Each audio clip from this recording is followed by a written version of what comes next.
Chacun sait que c'est un journaliste autrichien qui s'appelait Theodor Herzl. Il a assisté à l'affaire Dreyfus. Il a dit « Je veux créer un État juif pour qu'il n'y ait plus jamais d'affaires comme celle-là ».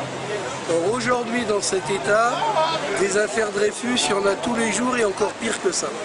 Donc, l'existence de cet État elle est totalement injustifiée. Maintenant, il faut analyser les choses plus en profondeur.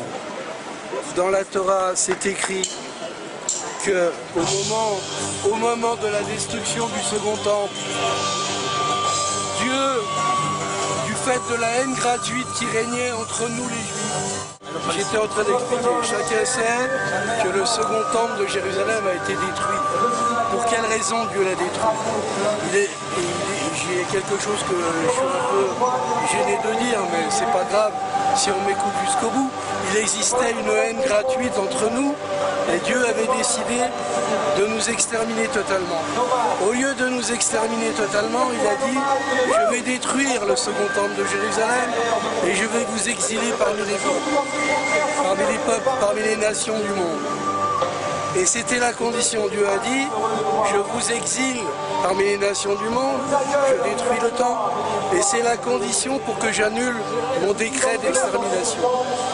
À partir de là, jusqu'au temps du Mashiach, c'est-à-dire du Messie que nous attendons, que tous les Juifs attendent, il n'est plus question de dire nous avons un idéal, que le peuple juif revienne en terre d'Israël.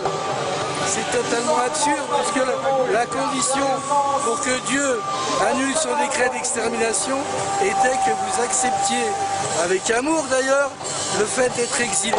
Et Dieu nous a promis, si vous vous comportez comme je vous le demande, il ne vous arrivera rien parmi les goïms. Goïms, ça veut dire parmi les nations. Non seulement vous vivrez bien, mais vous vivrez encore mieux que les goïms. Vous vivrez encore mieux.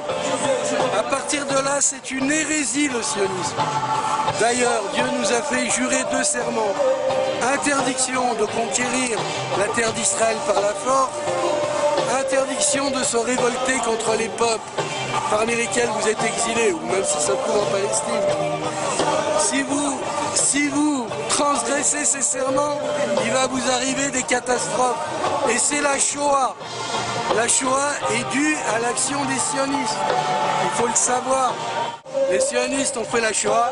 Le plus grand mensonge de l'histoire, c'est qu'ils disent du fait qu'il y a eu la Shoah, ça justifie l'existence de notre État sioniste. C'est tout le contraire. C'est du fait de l'existence de l'État sioniste, ou plus exactement, des agissements de ceux qui voulaient créer l'État sioniste, qu'il y a eu la Shoah.